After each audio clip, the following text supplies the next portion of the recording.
Hi, guys. Welcome back to She Said What podcast, where we master life with confidence. We do away with limiting beliefs, and we do it one podcast at a time.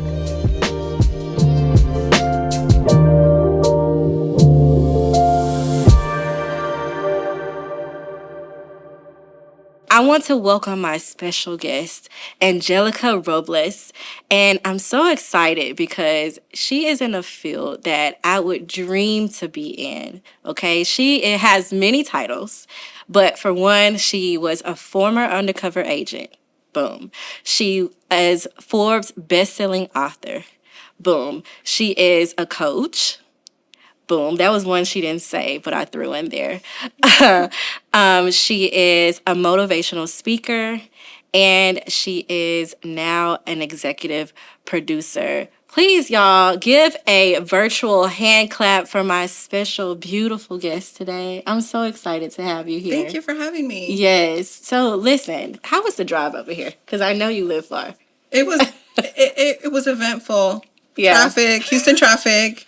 And Houston traffic rain, and Houston traffic drivers in the rain. Right. So, yes. So I know that you're a Houston native, but have you always lived here? No, I'm originally from Chicago, born and raised. Yes. West Side? West Side, Chicago. Okay, I love that. So tell me, what's the different dynamics between Houston and Chicago? Oh, that's easy. So first one, Chicago is very segregated city. Wow. What that means is everybody has their own neighborhoods. So blacks have their own neighborhoods, Hispanics have their own neighborhoods. Even the Puerto Ricans and the Mexicans don't mix. They have their own neighborhoods. So Chicago is considered one of the most segregated cities in the world. Yeah. I feel like Houston has that, but we're such a melting pot. But we do have certain areas here, like we have Chinatown. We have our certain hoods, but it's like spread out. So in Chicago, it's pretty much like red line almost, like on the other side of the train track. We don't mix. We definitely don't mix. Everybody has their own neighborhoods. Now, if you go to the suburbs, it's a little bit more of diversity, but in the city, it's there's lines in the ground. Yeah. Well, being from... I'm from Houston, but being from, I would say, the hood myself, I really love the fact that I call myself a chameleon. I'm able to go in any space. It doesn't matter where I am, and I feel comfortable. Like literally, I don't feel out of place. It feels authentic that I can kind of be myself in any environment. What do you get from that? You know, growing up where you grew up, what is the love that you have and kind of the hate that you have from being where you're from? I think when you come from a background with a lot of violence and a lot underserved communities and low socioeconomic background, you really learn to appreciate where you came from when you've made it, really, to a spot where you're now being able to give back to the community. Yeah. It's really humbling. And at the same time, there's a lot of haters. And so for me, whenever I'm on the biggest stages or on the biggest podcast, I always go back to where I came from. Yeah. Where gunshots was the norm for us. Yeah. Where having bodies on the ground was normal for us when we were outside playing. Gun violence and gang violence and cartel violence, that was all normal in where I grew up. Yeah. So what do you think was a golden nugget for you? I know you said it's humbling, but what is a good takeaway from being from the hood and also like coming back and giving back? Yeah, there's a lot to be learned. When you grow up in the hood, you become street smart. Yes. And then you go to college and now you're college educated.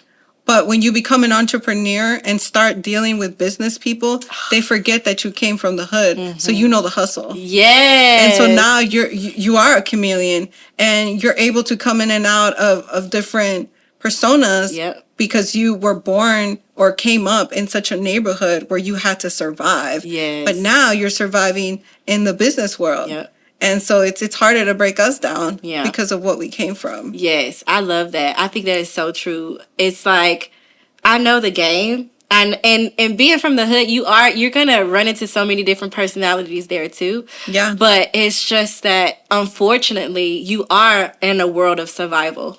You watch your parents and you yourself go through it. And so just being in a new light equips you. And I feel like God placed certain people in that area because he knew what type of leader you would be.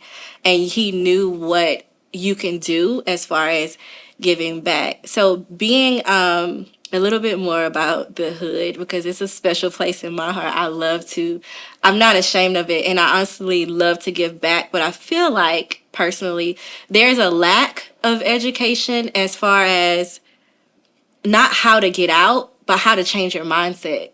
Because we are so drenched in survival, we don't really know any other way except for I need to get out of this situation, because the human body is gonna first and foremost is made to survive. So when you're all the time in that fight or flight, it's kind of hard to get out of it. So what can you say to anyone that has come from a place that we're from, that may have that type of mindset? Like, what can you say to anybody watching? So the same ingredients that are made in survival are the same ingredients that are made in pursuing a career or pursuing your dreams. Mm-hmm. It's the same idea. And I do believe it is mindset. When you start believing in a different aspect or in a different higher lifestyle than what you came from, then you start grinding towards that.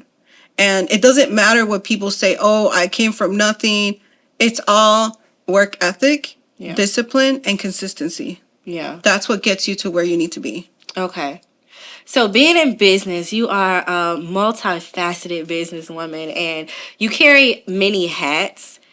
What can you say for anyone who is looking to get into entrepreneurship, as far as mindset goes? Because a lot of people go into it. I feel like 2020 birthed a lot of entrepreneurs, not by choice.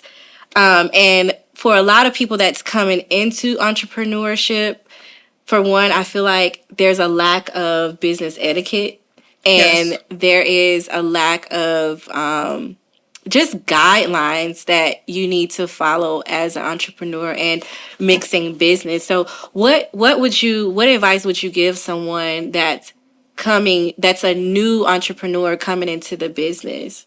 Yeah. So I have 3 things that I always like to say. Number 1, don't give up. It's not supposed to be easy. And you have to get uncomfortable, because change does not occur in comfort. It occurs in uncomfort. 2, surround yourself with people that are grinding harder than you are. There was a study that came out that said if you surround yourself with overachievers, you as the individual, your productivity will raise by 15%. So surround yourself with people that are doing it or on their way doing it. Your network is your net worth.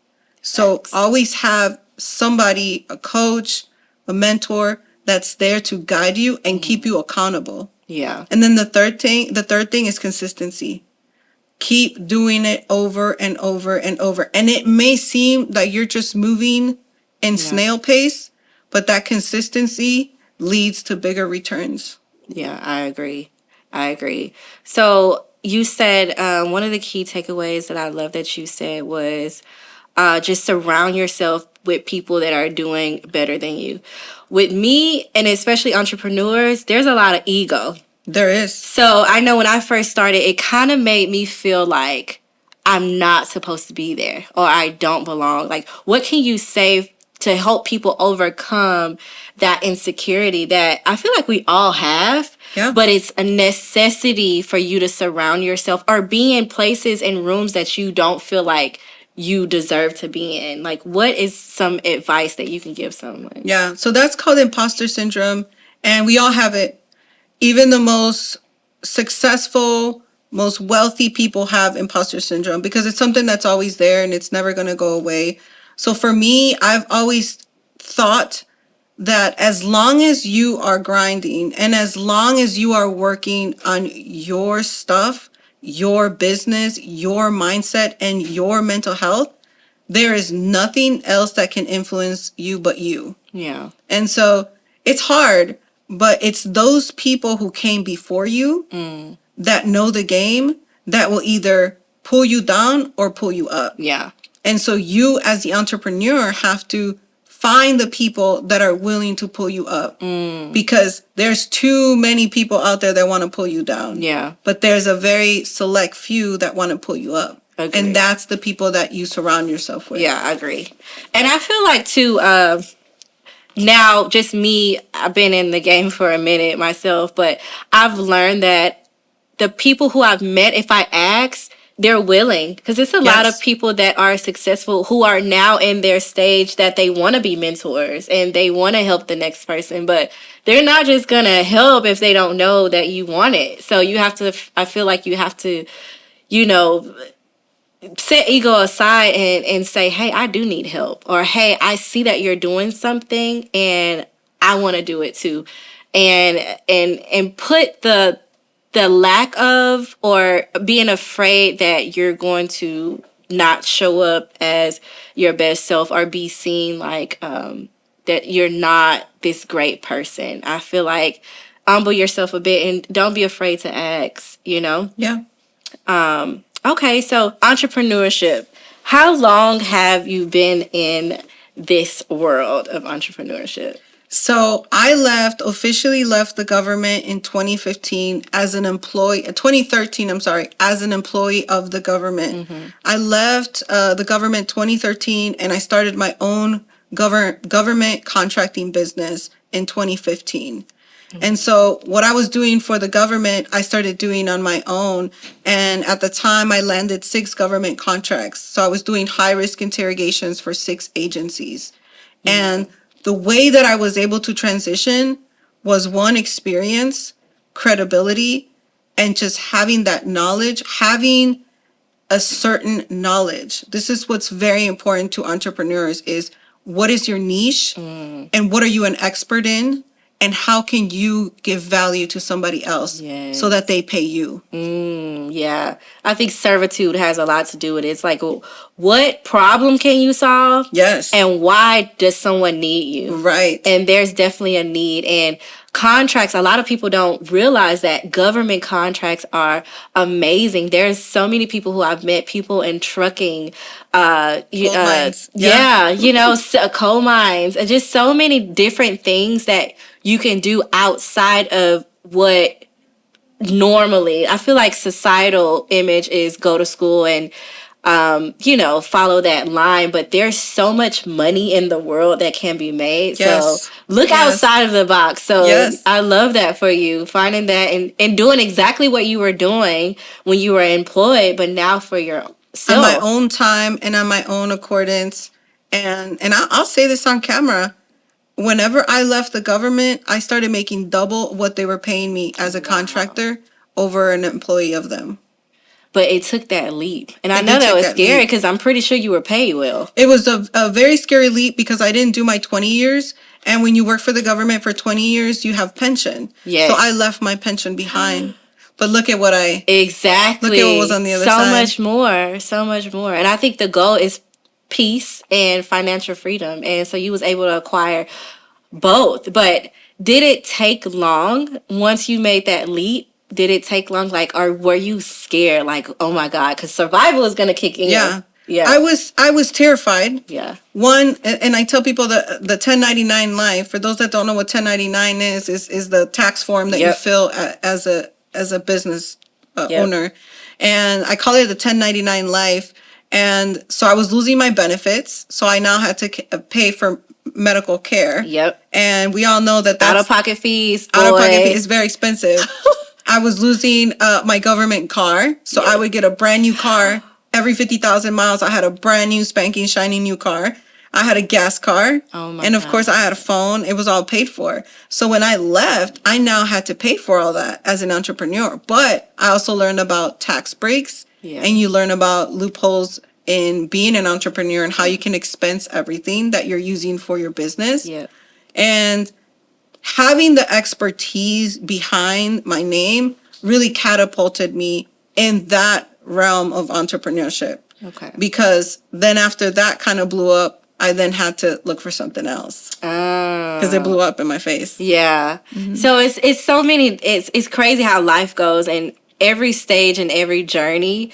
But I feel like when stuff happens that blows up big, now I'm like, okay, God, I don't know what's next, but I know it's going to be something amazing. And I feel like through your pain is where you find your purpose. Yes. Yeah, that's how I found mine. So I feel like through that pain and that series that you went through, that's how you birthed your book. Yeah. Yeah, so that's amazing. So where can they find Through These Brown Eyes? Where can they find your book? It can be found anywhere, but the fastest and quickest way, Amazon and Audible. I think if you have a Prime, you get the credit for the Audible, but it's on Amazon, 2-day ship if you have Prime. So yes, Barnes and Nobles, all that, but everybody shops on Amazon, so I always send people to Amazon. Yes, I want y'all to do the homework. I'm not going to give away too much on the book, but this book is actually turning into a movie. It is. It's amazing.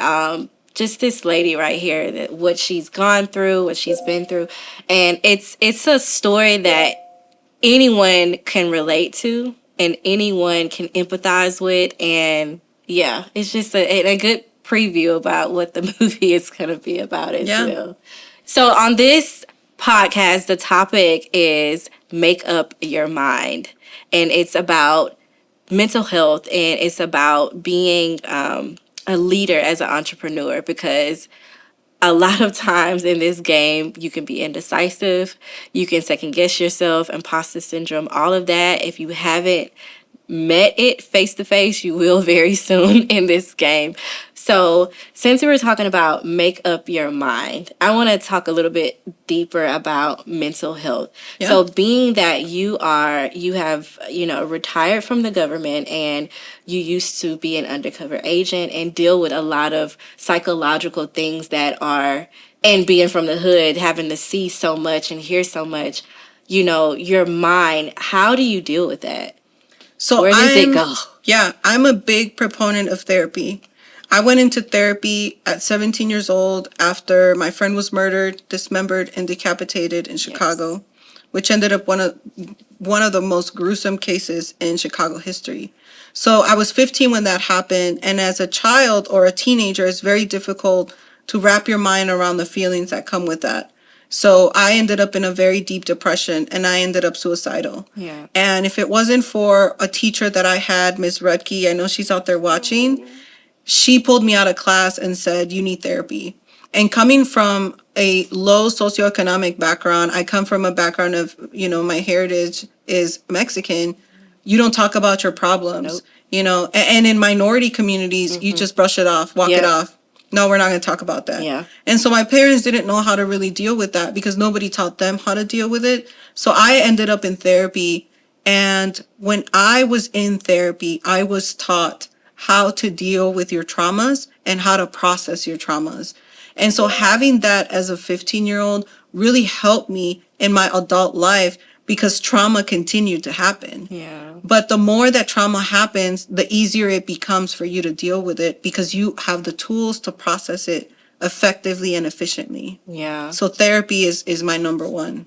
I'm so glad that at a young age, because it's somewhat set you up for the career that you were. What was about to happen. What was about to come. Yeah. And you had to intake so much from that. So being that you were set up at that age, dealing with something so traumatic, I feel like it equipped you for your future, which is crazy. So I'm glad that you were able to release that. And what do you do as far as self to unplug? Because I feel like that's so important. I'm the friend that's not really checking on you to say, are you hitting your goals? Are you? Right. Because I surround myself with leaders, and I have a lot of people in my life that are go-getters. But I'm the friend that's going to be like, what did you do for yourself today? Or did you do nothing? Did you sleep all day? So yeah. What do you do for yourself to unplug? Yeah, I think we live in a society where we're connected. We're connected digitally to everything. Yes. I mean, we're connected to a freaking Alexa or a Siri, like 24/7. And so I definitely believe turning your phone off, do not disturb, was put in your phone for a reason. Sometimes you need to unplug from everything and everyone. So really doing that. I also script. There's a difference between scripting and journaling, which I'm going to emphasize because I think it's huge. When you journal, you write about what happened to you. When you script, you write about who you want to become. So scripting is, I will be a millionaire. I am a best-selling author. I'm an executive producer. My movie's going to sell millions and millions of dollars. When you journal, today I had a horrible day. I got cut off. I got in a fight with my boss. So you're reliving the bad things that happen into your day, and your brain is listening because you're allowing your brain to listen again to what happened during the day. So instead of reliving the past, you need to be speaking and writing into the future, which is the difference between journaling and scripting. Oh my gosh, I love. So scripting is one of my number one things, which I was taught by my mentor, Natasha Graciano. Scripting will get you to the next level professionally, emotionally, and spiritually, because you're speaking to the universe. I'm a big believer in manifestation as well. If you don't believe it, the universe is not going to move things around for you to have, for things to happen. You have to believe it. Yeah, you have So to believe scripting, obviously working out. I post my workout videos like crazy. Yes. And really it's because I'm already at the gym and might as well record them. Yeah. But yeah, I don't consider myself a fitness influencer, at least not yet, because I need to get my pro card. But I do work out. Working out is one of the things that gets your brain to secrete all the hormones that get you happy, de-stress, serotonin, epinephrine. So working out, and I write a lot, because when you write, that is a mental dump that you're putting from your brain into paper. I agree. So writing. I agree. Yeah.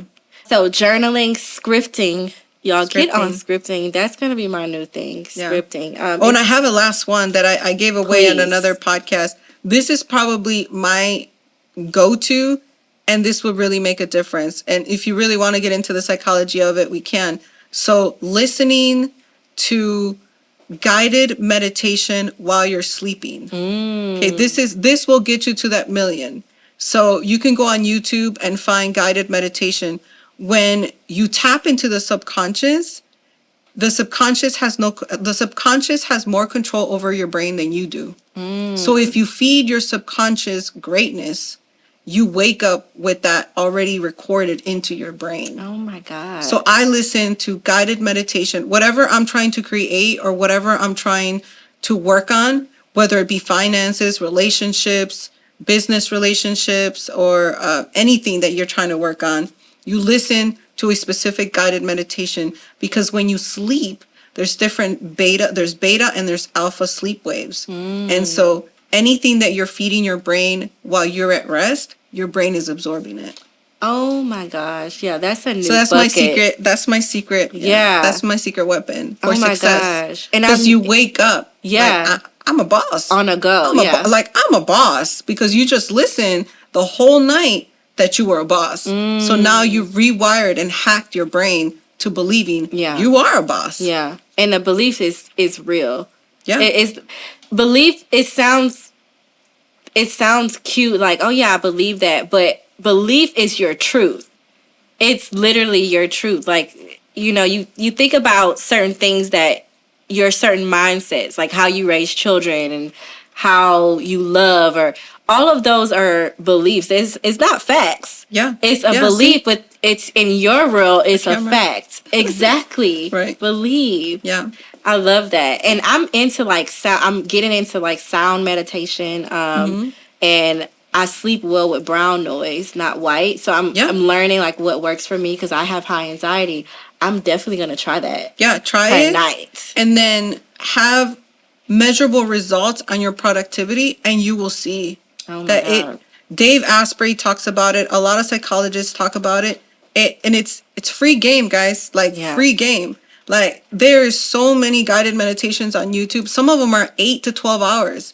Wow. So if you, hopefully you're sleeping your 8 hours. That thing, you put your AirPods in or put it on on your phone and just listen to it all night. And I guarantee you're going to wake up with a whole different mindset. Yes. And it also taps into your dreams. So because you're listening to it. That's bombed out. It really is. Yes. Yeah. And I'm entrepreneur by heart. I always try to help the next person. That just thing Yeah. Anybody who's a psychologist that has a great voice could actually do that, because you just said 8 to 12 hours. That's monetizement on YouTube. So Yep. anyone that's in this field, Yep. that's something you guys to do to help someone, but also to help yourself make money. That's crazy. Yeah. Yeah, that's a really good. I love And that. it literally talks to you. You are worthy. You are amazing. It's positive affirmations for 8 hours while you sleep. Oh my God. So can you imagine? I can. Yeah. Like, I'm excited now. Like, that's how you unlock. That's how you beat imposter syndrome. Yeah. That's crazy. You equip yourself, and because it's a mind game. Right. It's a mind game every day. script. So scripting you could do right before you go to bed, and then you turn on the guided meditation. I mean, that's a winner good. right there. Right. And then you wake up, and you wake up like a boss, because you just heard it. You just heard you are a boss for a whole 8 hours. Yeah. And then you script again what you're going to create. Yes. So it really is a routine, and it becomes a ritual it's a ritual and a tool to your success. Yeah, it becomes a part of your lifestyle. I love that. I hope you guys got that golden nugget.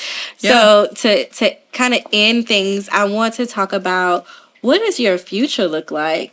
What can we expect, or where do you see your future self?